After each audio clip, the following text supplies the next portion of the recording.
I'm super pumped because this is the last installment of our basic series on Index Universal Life.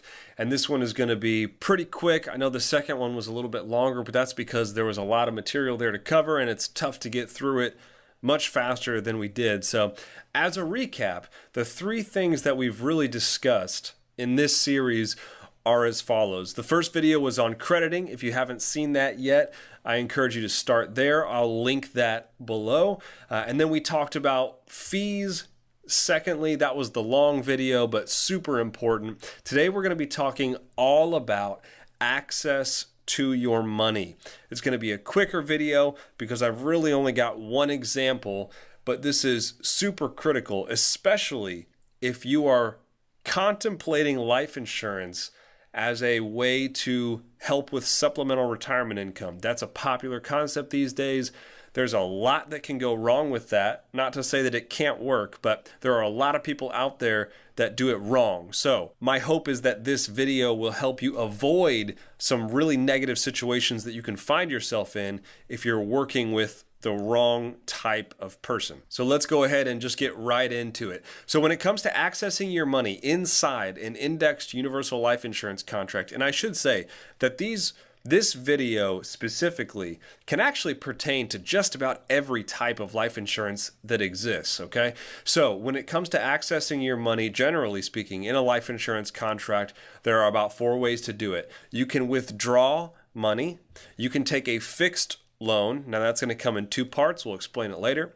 You can take a participating loan, which also comes in 2 parts. There's a fixed participating loan and there is a variable participating loan. Now let's do a quick, less than 1 sentence on what each of those means or what it is. A withdrawal is just like it sounds. I don't have to tell you much about it. You want money out of your bank account, you go to the bank, you withdraw funds, just like you would do in a life insurance contract. They give you their money, the money leaves your account, it goes to you. Fixed loans are extremely common. They exist on, I believe, every insurance contract that's out there, and it comes in 2 parts. The more popular of the fixed loan provisions is sometimes called a wash loan. Now, you're either going to take a standard fixed loan or a wash loan. The easy way to really know which one you're taking is the time frame when you take the fixed loan. So typically, in the first 10 years, what you're going to be taking is called like a standard fixed loan, where they will charge you, let's say, 2% in interest, and they will credit you 1% interest. After 10 years, they will then charge you 2% and credit you 2%, which it washes out. That's why it's typically called a wash loan. So really the only difference here is when you take the loan. Most insurance carriers go first 10 years, they'll call it like a standard fixed loan, and then after year 10, they'll call it something like a preferred fixed loan or a wash loan. It's the same provision. The only thing that's changing is when you're actually taking the loan. Next on our list to talk about is a fixed participating loan. So this is a fixed loan. They're going to tell you how much they're going to charge you. Typically, let's say it's 5%. It varies, but let's just assume it's 5%. But what they're going to do is while they're charging you 5% on the loan, they're still going to let your loaned values earn money or earn interest in the index. And we will actually go through an example of this later. But for now, it's a fixed loan where you still earn interest in the indexed. That's what's important for now. The last one, which is extremely similar to a fixed participating loan, is a variable participating loan. Major difference is instead of it being a fixed rate that you know up front that's contractually guaranteed and locked in, it's variable. It changes from year to year. Now, typically this is going to float or move based on the Moody's corporate bond yield. That's a published index. You could Google it right now and find it. Historically, you're anywhere from 6.5 to 7.2, depending on the time frame that you look at when you're talking about the Moody's corporate bond yield. Right now, obviously, it's quite a bit lower. So what I wanted to do was put all these on the same slide again and just go through them in the order of how risky they actually are. So I've ordered them from least risky to most risky, and I'm sure if you've seen some of my other videos, you probably can already guess what order they're going to be in, but we'll do it here really quickly. So number 1, you have withdrawals. The reason it's the least risky is because there's no interest rate attached to it. Super simple. Then you have your standard fixed loan and your preferred loan. They're on the same line because it's basically the same provision. The only difference between the two is what year you're trying to take the loan. Otherwise, it's essentially the same provision. And then you have your fixed participating loans and your variable participating loans. Now, the one thing that I want you to take away from this particular slide is that the degree, or rather the jump in riskiness between each of these options is not uniform. The jump in riskiness from withdrawals to standard fixed loans or wash loans is very small.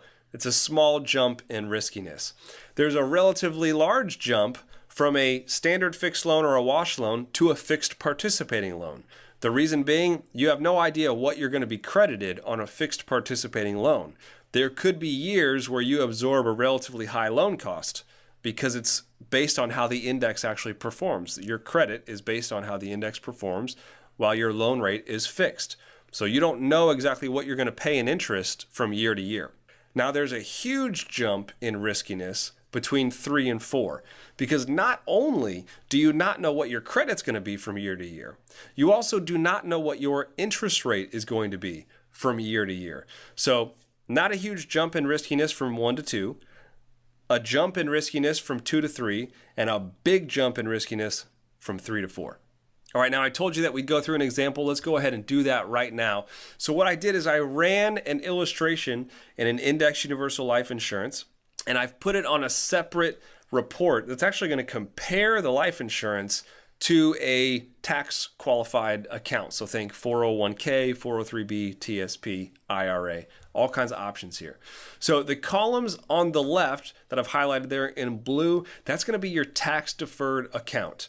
The columns on the right that I just highlighted there in green, that's going to be the life insurance policy account values. So just so you have the lay of the land.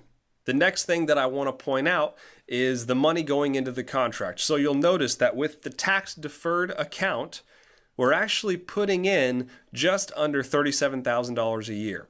Now, why are we doing that? Well, if we're putting in $24,000 a year into the life insurance policy, since this is a after-tax account compared to a tax-deferred account, if we're able to put in $24,000 after tax, we can actually put in $37,000 before tax. Couple more things to point out here. The next thing is going to be the rates of return. So we're assuming a 9% rate of return on the tax-deferred account. Okay, that's pretty huge. We're assuming that every single year until we start taking out income, and then we drop it down to 5%, which is pretty typical. You're not going to shoot for 9% while you're taking money out of the contract. That's relatively straightforward. So 9% on the tax deferred account, and we're assuming 6%, you can see that up at the top, I've highlighted it in orange, 6% on the life insurance. So for the first 16 years, we're comparing a 6% rate of return to a 9% rate of return. So I am heavily weighting this in favor of the tax deferred account. The last thing that I want to go ahead and point out on this page is the income that's coming out of these two accounts. This is the after-tax net income. Okay, so you see $39,467 coming out of both accounts, and that's what you're actually receiving after tax. So $39,467 is coming out of the life insurance on the right. That life insurance is being accessed income tax free. So all we're taking out is $39,467. In terms of the tax deferred account, since you have to pay taxes on everything that comes out of that at your ordinary income rates, we're taking more than $39,467. $39,467 is the after-tax net income. So these two accounts are generating the exact same amount of spendable income. Now you'll notice that we stopped comparing them here at age 79. The reason is because we ran out of room on this sheet of paper. So let's look at years 31 on, or age 80 on, and you'll see that the income, $39,467, just simply continues. But what I want to point out here is that our tax deferred account actually runs out of money at age 96. So we completely run out of money if we were to withdraw the $39,000 a year. We run out of money at age 96. Our life insurance policy does not, in fact, run out of money. It continues, and if you look at the very last number in the bottom right-hand corner, you'll notice column 12, $123,732. There's actually a death benefit left over to go to beneficiaries. Now, if you're like me, the first time I saw one of these years ago, I thought to myself, there's no way this is not real. This is fake. There's no way that this can happen, because we're comparing a 6% rate of return to basically a 9% rate of return. Plus, we have all the fees from the life insurance policy coming out of this account. How in the world can the life insurance keep pace with a tax-deferred account, considering we were earning more interest in our accumulation years, we were paying less in fees, and we were putting more money in? Remember, we were putting just under $37,000 into our tax-deferred account and only $24,000 into the life insurance policy. So how in the world can these two policies keep pace? And before we go any further, just to kind of prove to you that this is the same policy, you'll notice at the top, the life insurance policy, 6% rate of return. This is the same illustration. Nothing is different here. It's the exact same policy. And in fact, let me show you the illustration here on the next page, because I want you to see how this is possible. So there's a lot going on this page. I'm going to try and break it down like I did on some of the other pages, kind of calling out certain columns. Let's look at the far right-hand corner of the page there. We've got account value, surrender value, and death benefit. Now, this is our 6% rate of return column, showing the numbers based on 6%, which is what that spreadsheet was just based on. So this is the column that we want to focus on. And you'll notice that these numbers are relatively large, especially the account value column. Those numbers are really big, especially when you get down into age 75, year 25. We've got $877,000 in our account value. So hopefully this brings everything home real quick, because I want to explain to you how this is all possible. So your account value is the amount of money in your contract that is earning interest every year in the index that you have chosen. So let's say that you've elected to participate in the S&P index inside this contract. That means when you're 75 years old, you've got $877,000 earning interest every single year. This perfectly illustrates the fixed participating loan, because that's what we're using here. We're using a fixed participating loan. So they are charging us 5% every single year to access our money. But when we take out that $39,000 a year in the way of a fixed participating loan, that $39,000 does not actually leave our life insurance policy. It's still in there and it's still earning interest. So even though they're charging us 5% on $39,000, we are still earning interest on that $39,000. So if you're earning anything more than 5%, and in this particular policy, you can earn up to 12.25%. So anything that you earn over 5%, you're actually making money on what you're loaning yourself. So in year 25, you take a $39,000 loan, you pay interest on that loan at 5%, but you're earning interest on $877,000. Let me put it to you one more way, and let's get rid of all these numbers so that you can just visualize it in your mind. Let's say you have two accounts, and let's forget about taxes. Assume that they're both tax-free accounts. Both accounts, you have $1 million in them. In the first account, you take out $500,000, and it's just a normal account. Let's just say it's an account full of mutual funds. $1 million in that mutual fund account, you take out $500,000, and the market goes up 10% that year. How much money did you make? Well, $1 million minus the $500,000 that you took out. So that means $500,000 left in the account. The market goes up 10%. You made $50,000. Pretty simple. All right, so let's look at the second account. Now the second account, let's assume, is a life insurance policy. You have $1 million in your life insurance policy. You take a $500,000 loan. That $500,000 doesn't actually leave your account. It's still there. So let's assume that the market goes up 10% that year. So you earn 10% on how much? $1 million, because all your money is still there inside the contract.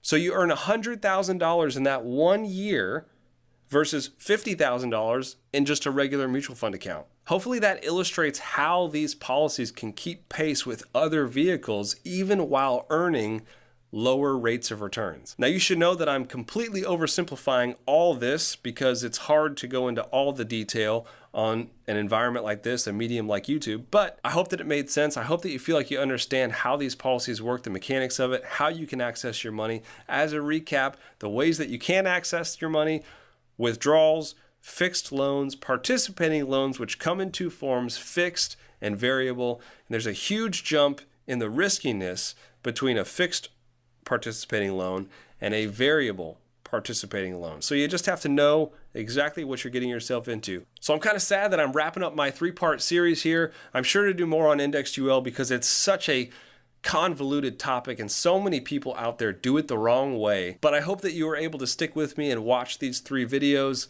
If you haven't, I'll link them below, or you can click on the call out cards here on the screen and check out those other videos as well. This has been Matthew Decker with Wealth Architects Radio, and I look forward to seeing you again.